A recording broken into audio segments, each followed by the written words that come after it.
It's been a while since I haven't made a video targeted for entry-level roles, SDE1 or 2 respectively, so today I'm going to give you some hopefully interesting advice when it comes to preparing for such roles for an on-site interview.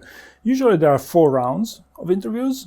You should know that they will be interested in testing the leadership principles. In other words, they ask you a ton of behavioral questions, usually 2 leadership principles per session, but I also heard of instances in which they would be interested in testing out 3 leadership principles in one session. Of course, that person is likely the bar raiser. Now, which leadership principles are the most relevant going to an Amazon interview? All of them. All 14 leadership principles are relevant for an SDE entry-level role. Why am I saying this? And of course, you know, it could be that they gave you only 4 of them to prepare for, which, yes, only prepare those 4 if they insisted on this, but usually all of them make sense, even if you're not supposed to be managing people or anything like this. So if you've read the advice that maybe hire and develop the best wouldn't be relevant unless you're applying for a super senior managerial role, you'd actually be wrong about this, because a simple question to test hire and develop the best would be, tell me about the time when you helped a colleague to ramp up their performance. Right, so this is something they would highly expect from your role.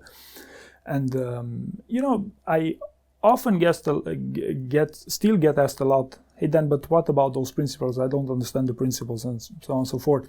Well, you should know that Amazon in particular sends candidates prep materials most of the time, and you should definitely insist and ask them for those preparation materials in which they explain these things. But just in case you still need some help here, let me just quickly go through those 14 leadership principles. So when customer obsession means that you really want to start with the customer and work backwards from there. How they test you for this, they ask you for a time when you know maybe the customer wanted one thing, but you knew something else was most suitable for them, and you want to explain the journey on how you helped and provided with the best solution for the customer. Most of you have never worked for real customers, so internal customers will also be just fine. In extreme situations, your teachers in school could also work, or you know, if you're a recent graduate, that will be your scenario. Ownership, when you sacrifice short-term success for long-term value. For example, you didn't shy away from commenting your code, for providing high-quality documentation for your code for the sake of just delivering quickly, but you focused on long-term value because you wanted to ensure it's good for long-term, and 1 year from now, if you're getting back to that, so you could easily refactor it if needed. Invent and simplify. What's your most recent invention? Or, you know, these types of questions, or tell me about something interesting that you've learned recently. For example, leaders are right a lot. Great leaders are right a lot. What's going on with this principle? Well, they're simply interested in your judgment, in clarity of thought. So think, for example, of a time when the solution to the problem was not clear-cut, you didn't have enough data to have the right decision. And how did you go about arriving to that right decision? Explain the process, right? Literally, great leaders are right a lot, and you're supposed to be a leader, even if you're applying for an entry-level role. Learn and be curious. It's the same, more on the same lines with invent and simplify. You know, you've never done learning and always seek to improve. I'm just reading from my cheat sheet here. Learn and be curious. You know, how do you stay inspired and learn new things? This is the most obvious one. Hire and develop the best. I just mentioned it in the beginning of the conversation. Insist on the highest standards. Now, why would they ask you insist on the highest standards? Well, that's simply because some people do not have that notion of higher standards. In other words, I like to give this example in the context of customer obsession, but it also works here. So, in other words, some people think of high quality as something, you know, if something crashes, you must fix it. Whereas, you know, that's not high quality, that's common sense. So a question, to ask you about is this on the highest standards would be a time when you, in spite of the fact that something was fully working and everyone thought it was fine, you simply went one step further and you tuned up and improved the quality of that already working product or service or whatever that was. Bias for action. As the name implies, they want to see your bias for action. For example, tell me about time when you took a risk in a fast-paced project. This is how they could test your bias for action. Probably the more interesting notion here would be for you to spot that they're actually interested in bias for action in this thing. Frugality.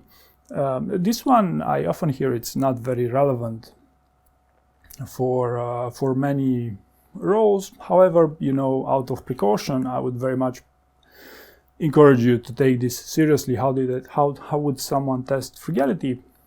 Well, for example, if you choose to develop some feature to really use, when you choose, for example, in software a component to achieve something, you shouldn't use the component with the most features, but the one that's actually solves the problem in the best possible way.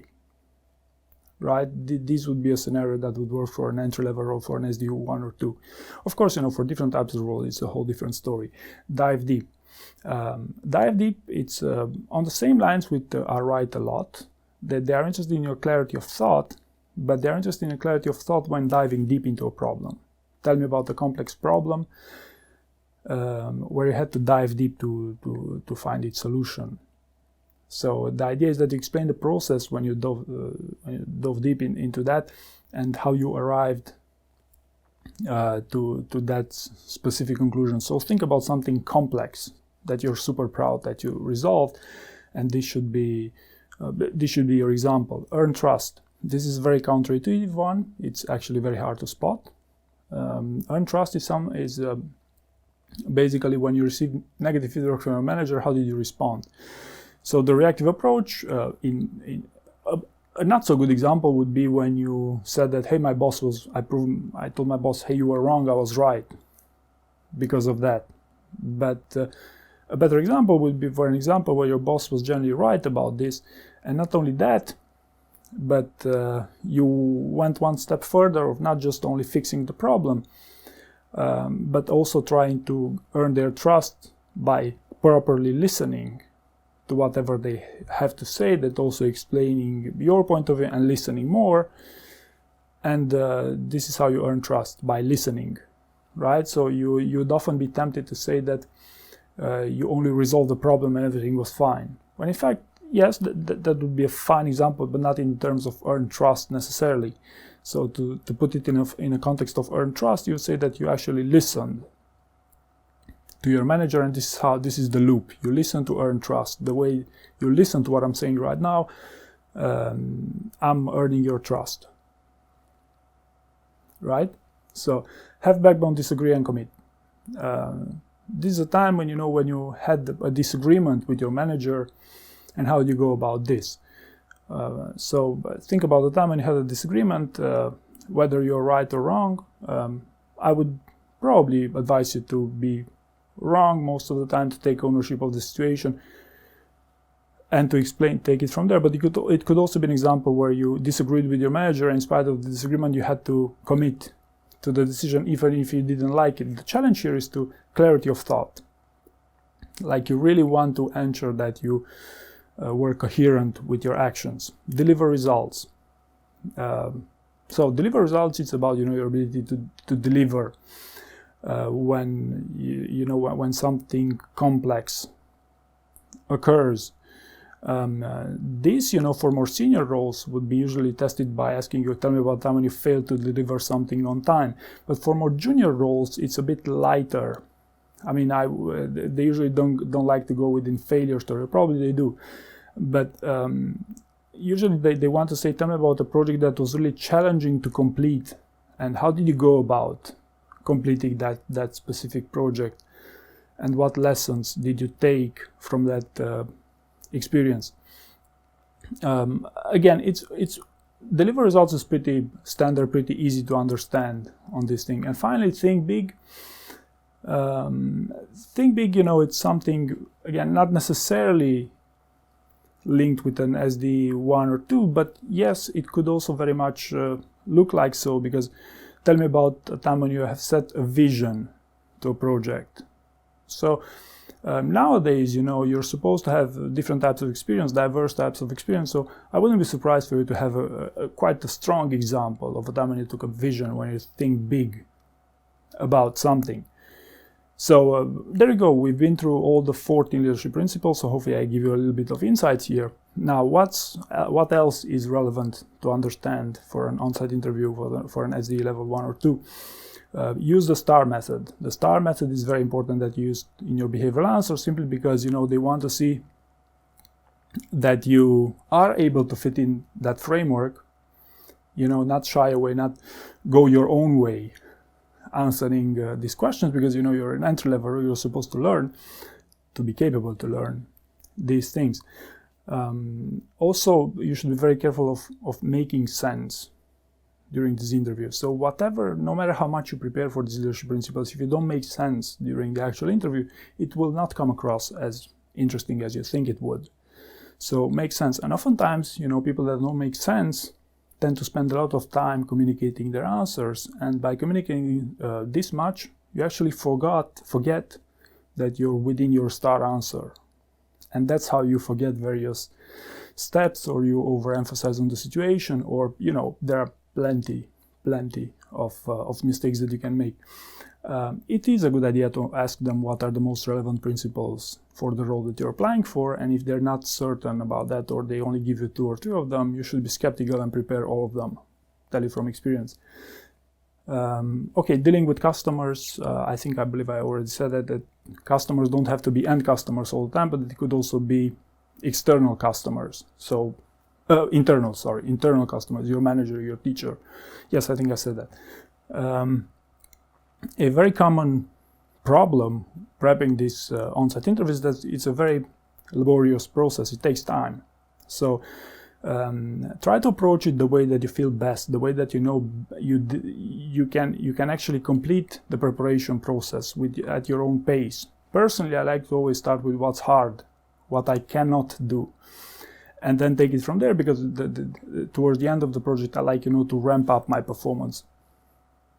Right, so in the beginning, I tend to do what I cannot actually achieve, and then gradually, you know, increase in performance as I go, and eventually deliver at my best towards the end. But you know what's your best, and you should keep in mind that many people crash during the prep process. In other words, at the 5th principle, I'm done. Okay, I'm sick of it.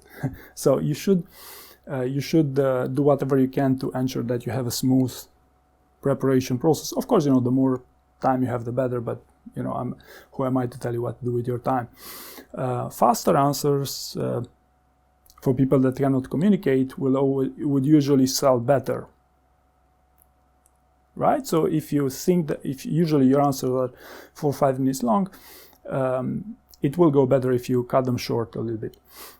Prepare questions for them, very important. If you don't prepare questions for them, you come across as even arrogant, possibly. You always should take this seriously. Prepare 10 questions, print them out, and have them ready during the interview. It does make a difference. And finally, last but not least, very important, you're applying for an entry-level role. They hire for attitude. They probably already read your CV, they already passed a couple of filters. Show them that you want the job, or I should say, tell them that you want the job if you don't believe that it's obvious from the context. This is professional advice. I didn't say this the first time. I think it was someone on CNBC who said first, you could tell them that you want the job if you feel comfortable and if you believe it makes sense, right?